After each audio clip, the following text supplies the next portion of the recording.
guys. Today our topic is how to make a coffee coffee made with a nespresso machine. Ay, ayan, kita ba? Kita ba? Ayan, nespresso machine.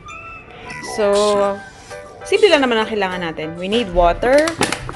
We need some milk. Anyway, if you want some long life milk or fresh milk or low fat or full fat, but I prefer to always use full fat.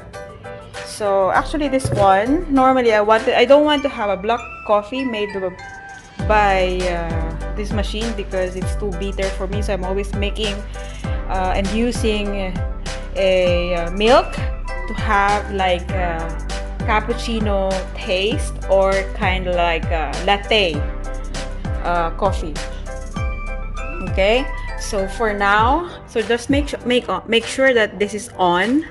So it's, and then you put the water.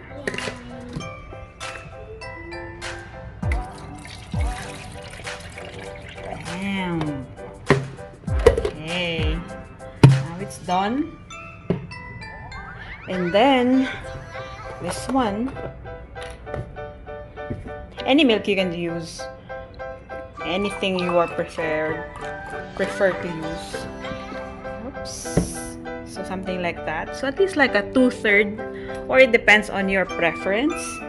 Then normally I reheat the milk first because I wanted my coffee to be warm. Like let's make it 1 minute.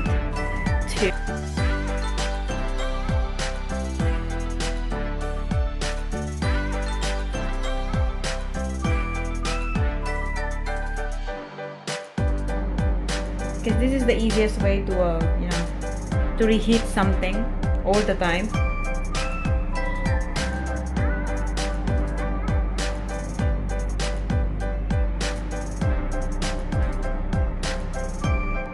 Just also watch out because sometimes the milk goes out when it's like boiling too much. So we avoid that the milk will be too hot, because sometimes it happens as well that when okay, this is warm enough, I guess.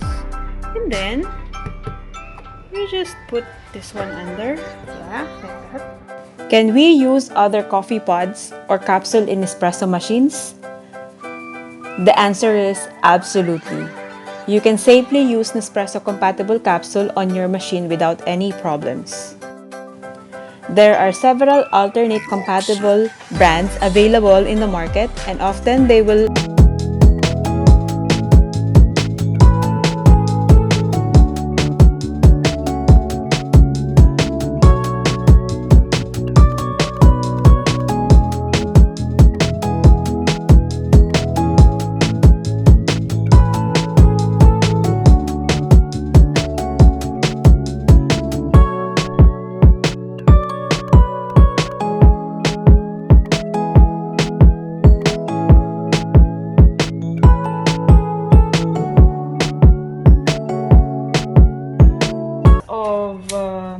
coffee. I have few kinds of, I have also this one, Laos. I have the ristretto, and I have also the decaf.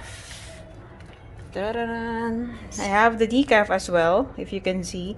But since I think, okay, I want to use the ristretto. Oh no, I want to try the Laos if it's good. I think I haven't tried this one.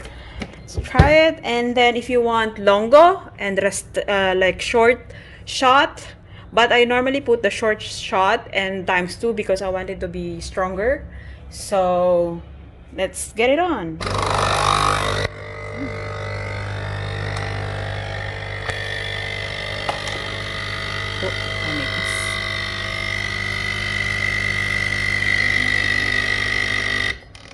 Then I will press one more.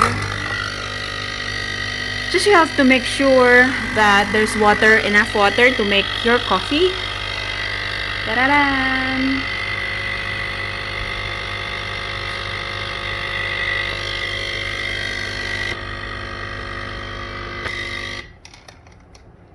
It's done.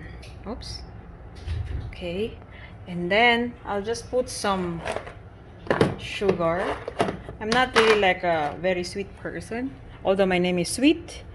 So I just have to put one and then mix it, and voila, you have a free ready coffee from Nespresso. You can just put this one down because you know, to though there's still some dripping going on, and all those dirt from this machine will go and strained by properly. Okay. So guys, ito nga po yung sinasabi ko. So normally, if you buy some coffee capsule, it's always saying here that that's our coffee, and bon appetit to me. Enjoy and have a good day. Bye bye.